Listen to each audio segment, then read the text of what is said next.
पहले तो सजावट के साथ बहुत ही सुंदर राइटिंग से बनाएंगे, इक्वेशन को लिख देंगे। अब जैसा कि मैंने बताया कि आपको किसी एक को सेम करना है, या तो x को सेम कर लीजिए, दोनों सेम रहना चाहिए, या फिर y को सेम कर लो आप, है ना।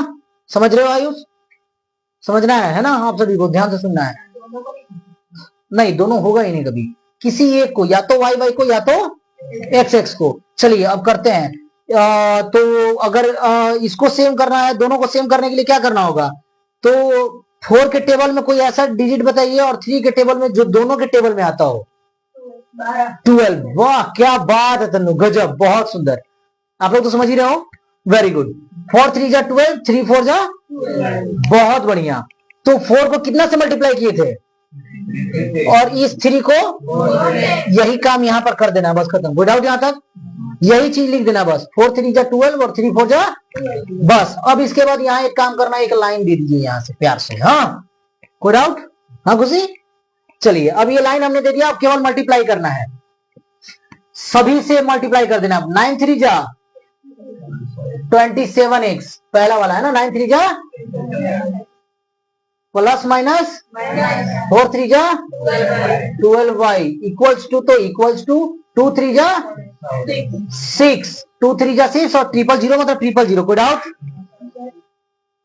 चलिए अब नीचे वाले को, 7 4 जा 28x प्लस माइनस 3 4 जा इक्वल टू, तो इक्वल टू 2 4 जा 8 और 000 तो 000। कोई डाउट?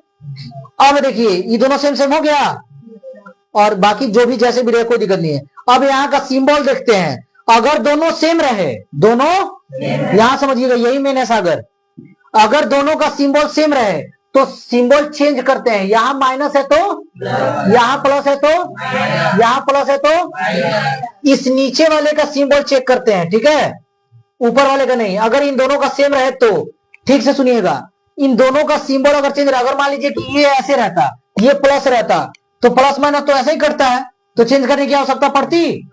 चेंज नहीं करना होता, प्लस माइनस ऐसे ही कट जाता, फिर उसके बाद हम लोग प्लस प्लस दोनों को जोड़ देते हैं, इन दोनों को जोड़ देते हैं। लेकिन यहाँ पर दोनों सेम है, दोनों, तो माइनस माइनस क्या होता है, तो कटेगा क्या, ये कटेगा नहीं, है तो और ऐड हो जाएगा, प्लस मतलब जोड़ना, तो ये तो ऐड कर देंगे, तो सर ये तो 24y हो जाएगा।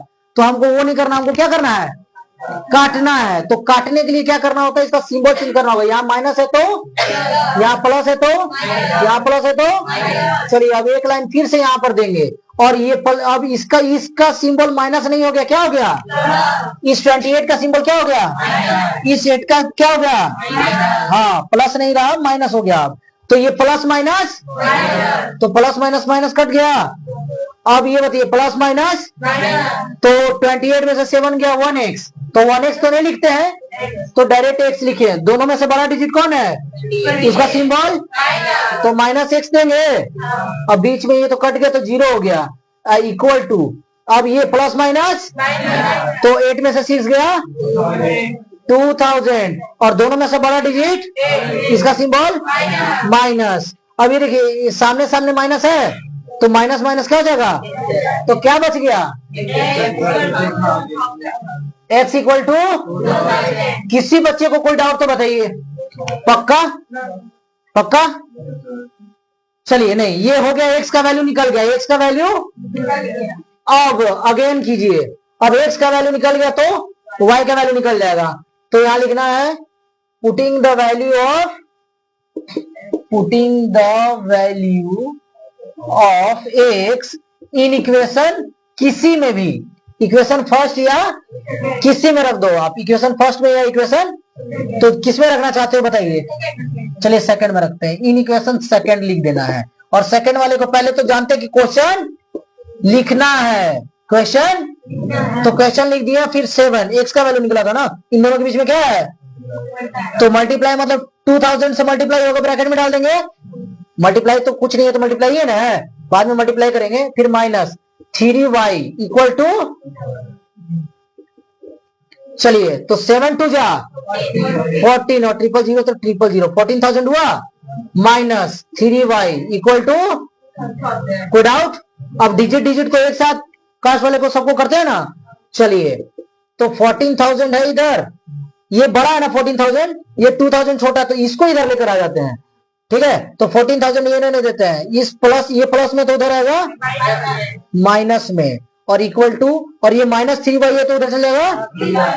चलिए आप माइनस कीजिए, 14 में से 2 गया 12, मतलब 000 का 000 मतलब 12,000, 12 और 2 14,000 होता है वैसे भी, इक्वल टू 3/। अब ये 3 मल्टीप्लाई में उधर जाएगा डिवाइडेड बाय, काटिए तो कटेगा 3 4 जा 12 और 000 का 000, तो क्या निकला। अब इसको सीधा लिख दीजिए, y इक्वल टू, चलिए x और y दोनों निकल गया, तो लास्ट में क्या लिखना है, हेंस x इक्वल टू 2000 और y इक्वल टू 4000, और लास्ट में कोई डाउट किसी को। मजा आया, किसी बच्चे को कोई डाउट। चलिए अब ये बनाइए, समझिए एलिमिनेशन मेथड में एक को, किसी एक को आप एक्स को भी कर सकते हैं ना, आप एक्स को भी एलिमिनेट कर सकते हैं, वाई को भी एलिमिनेट कर सकते हैं, बीच वाले को करने में थोड़ा सा अच्छा लगता है कि बीच बीच में निकल जाए, खत्म। ठीक है, तो कर दीजिए, उसके बाद जो वैल्यू निकलेगा उसका वैल्यू किसी में भी पुट कर दीजिए, 1 या, कितना आसान है, इसको खाली सेम कीजिए, किसी एक को सेम करके काटिए, जैसे ही काटिए एक का वैल्यू निकल जाएगा, और उसे एक का वैल्यू किसी एक में डाल दीजिए आंसर, कोई झंझट नहीं की, एक्स का निकालिए, फिर उसका putting the value of third in equation second, फिर सेकंड का फिर फर्स्ट में डालिए, माता झंझट। सब्स्टिट्यूशन कौन करेगा, एलिमिनेशन मेथड कीजिए और खत्म कहानी। और लास्ट में जो भी अगर बोलेगा कि द कॉस्ट ऑफ पेन, तो the cost of pen is 2000 rupees और the cost of 1 pen is 4000 rupees, last में यही हेंस में वही लिखते हैं। मैं यहाँ एक्स और वाई की बात कर रहा हूँ, अगर वो कॉस्ट निकालने बोले तो आपको कॉस्ट वाला लिखना है, the cost of 1 pencil is equal to 2000 rupees and the cost of 1 pen is equals to 4000 rupees, answer, that's all, good out। ये एलिमिनेशन मेथड, मेथड आप कोई भी यूज करो डजंट मैटर, लेकिन अगर यूज करने बोले कि आप सब्स्टिट्यूशन मेथड से बनाओ, एलिमिनेशन से बनाओ, तो मेथड यूज करना, नहीं तो जो आपको आसान लगे वो बना देना है। ठीक है, ये क्वेश्चन नोट डाउन कीजिए, इस हिसाब से मैं आप सभी को एक एक क्वेश्चन दूंगा अभी बनाने को, आप सभी बनाओगे, और जो बच्चा बनाएगा, ठीक है, आप सभी में से जो बच्चा बनाएगा वो इनाम के हकदार होंगे, ठीक है, पक्का, श्योर अभी, हाँ पक्का, साइन तो नहीं लेकिन और अनदर थिंग है ना। चलिए नोट डाउन इट फास्ट।